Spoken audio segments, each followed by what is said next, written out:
ส่วนมากมันก็บ่แตกต่างกันเด้อแม่นบ่ล่ะ1ผู้นี้เล่นตลกเด้อ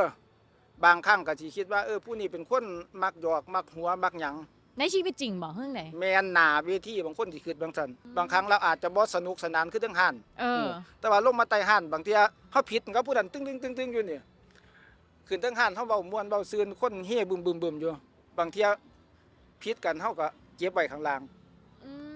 มันก็บ่เสมอไปบางคนก็เป็นผู้ชายคักๆนี่ล่ะเล่นเป็นกระเทยเล่นเป็นผู้หญิงผู้หญิงทำท่ามักบ่าวมักนั่นมักนี่แซวหน้าห้านอันนี้ขึ้นเล่นเทิงห้านลงมาใต้ตารางเขาเจ้าก็มีเมียเขาเจ้าก็มีลูกเขาเจ้าเด้อ